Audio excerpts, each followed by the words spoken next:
हम leave rules chapter 3 पर आ गए हैं। यहाँ पे हम रूल 14 से लेके रूल 25 तक डिस्कस करेंगे।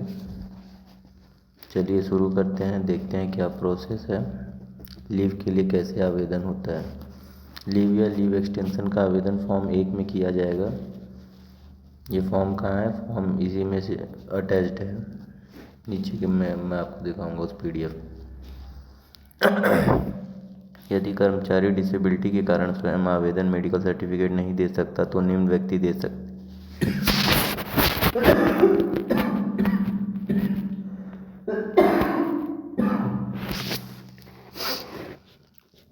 स्पाउस, पेरेंट्स, यदि अनमेरिड है तो major child, adopted child, brother, sister. RPWD act 2016 के अंतर्गत लिमिटेड गार्जियन। ऐसा आवेदन कर्मचारी द्वारा ही किया गया माना जाएगा। Rule 15 leave account. Leave account form 2 में रखा जाएगा। Gazetted audit officer, non gazetted head of the office. Exception, यदि गेजेटेड का पे HO से ड्रॉ होता है, लीव अकाउंट भी HO रखेगा। रूल 16 लीव की पात्रता वेरिफिकेशन। लीव जब तक नहीं दी जाएगी जब तक लीव एडमिसिबिलिटी रिपोर्ट ना आ जाए।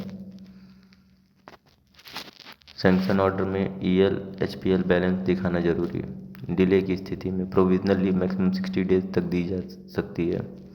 बाद में वेरिफिकेशन के बाद संशोधन हो सकता है। गेजेटेड के लिए provisional leave salary slip maximum 60 days. LPR leave encashment rule 39 में एक्सेस पेमेंट रिकवरी का अंडरटेकिंग दिया जाएगा। रूल 17 लीव कब नहीं मिलेगी? जब कॉम्पिटेंट अथॉरिटी ने डिसमिस, रिमूव, कंपलसरी रिटायर करने का निर्णय ले लिया हो। मेडिकल सर्टिफिकेट पर leave. Gazetted CGHS beneficiary, CGHS dispensary government hospital, non CGHS government hospital, AMA hospitalization specialized disease, CGHS recognized private hospital. Headquarter से बाहर AMA से सर्टिफिकेट मान्य। Non gazetted CGHS government hospital, AMA 8 kilometre के भीतर AMA ना हो तो registered medical practitioner. Ayurvedic, यूनानी, होम्योपैथिक, डेंटिस्ट सर्टिफिकेट भी मान्य, स्टेट गवर्नमेंट मान्य हो। डिसेबिलिटी केसेस फॉर्म 3A में सर्टिफिकेट मेडिकल अथॉरिटी डिसेबिलिटी की नेचर, एक्सटेंट, फिटनेस बताएगी। No reference required for disability certificate. Important, medical certificate अपने आप लीव का अधिकार नहीं देता। अथॉरिटी सेकंड मेडिकल ओपिनियन ले सकती है। 3 दिन तक सर्टिफिकेट वेव किया जा सकता है लेकिन मेडिकल लीव नहीं मानी जाएगी। Rule 20 unlikely to return to duty. यदि मेडिकल अथॉरिटी कहे कि फिट होने की संभावना नहीं, लीव दी जा सकती है। 12 महीने तक लीव एक बार में। डिसेबिलिटी सर्टिफिकेट फॉर्म 3 के बाद डेबिटेड लीव रेमिट हो जाएगा। कुछ केसेस में लीव अकाउंट से डेबिट नहीं होगी। RPWD एक्ट 2016 की सेक्शन 20 मुताला। रूल 21 लीव की शुरुआत और समाप्ति। लीव शुरू चार्ज ट्रांसफर के दिन, लीव समाप्त चार्ज रिज्यूम के एक दिन पहले। रूल 22 हॉलीडे का combination. Normally holiday prefix suffix हो सकते हैं मेडिकल लीव में। अनफिट सर्टिफिकेट डेट से पहले बाद की हॉलीडेज ऑटोमेटिक। PL को लीव के साथ कंबाइन नहीं किया जा सकता। कंपनसेंट्री लीव को हॉलीडे माना जा सकता है। Recall from leave, recall compulsory मानी जाएगी। इंडिया में रिकॉल जर्नी से duty, TA plus leave salary payable. Outside India voyage, period duty, pre passage, refund of passage, TA payable. Rule 24 return from leave. Authority की अनुमति के बिना जल्दी return नहीं।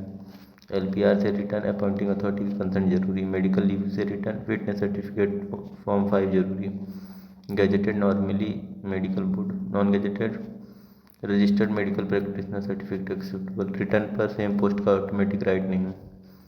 लीव के बाद अनुपस्थिति, लीव एक्सटेंड ना होने पर no leave salary, HPL debit जितना due, excess year, wilful absence, disciplinary action. चलिए 50 क्वेश्चन करते हैं।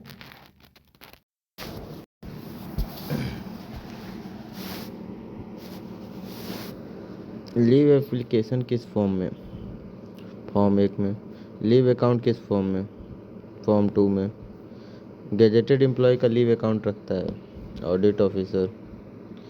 नॉन नॉन गैजेटेड एम्प्लॉय का leave account head of the office. Provisional leave की मैक्सिमम अवधि 60 डेज।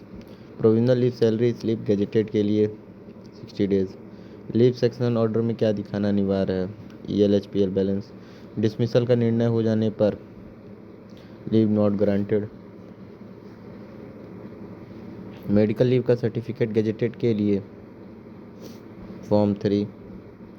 नॉन गैजेटेड के लिए मेडिकल सर्टिफिकेट का फॉर्म 4। फिटनेस सर्टिफिकेट का फॉर्म 5। डिसेबिलिटी सर्टिफिकेट का फॉर्म 3 है। मेडिकल सर्टिफिकेट अपने आप लीव राइट नहीं देता। सेकंड मेडिकल ओपिनियन ले सकता है। Leave sanctioning authority.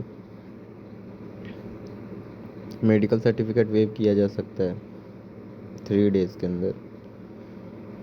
Waived medical leave नहीं मानी जाएगी। Unlike to return duty case में leave granted if due. Unlikely fit case में एक बार में लीव 12 मंथ्स।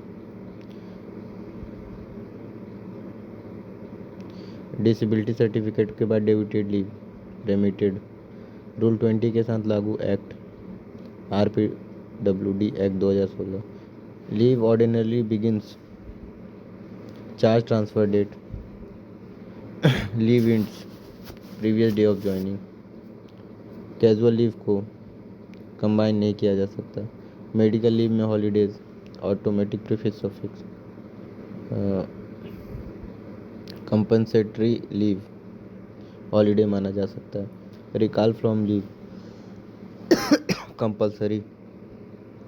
इंडिया में रिकॉल पर TA plus leave salary. Abroad recall में फ्री पैसेज यस। लीव से पहले return authority permission required. LPR से return appointing authority consent. Medical leave से रिटर्न के लिए fitness certificate. Gazetted medical fitness normally medical board. Non gazetted fitness certificate RMP acceptable. Return पर same post no automatic right. Leave expiry के बाद absence no pay. Post leave absence debit HPL। Excess absence treated as EOL। Wilful absence leads to disciplinary action. Disability case में leave application कौन दे सकता है? Family guardian. Disability certificate के लिए reference not required. Medical certificate outside headquarter AMA acceptable. Registered dentist certificate dental cases valid. Specialized disease treatment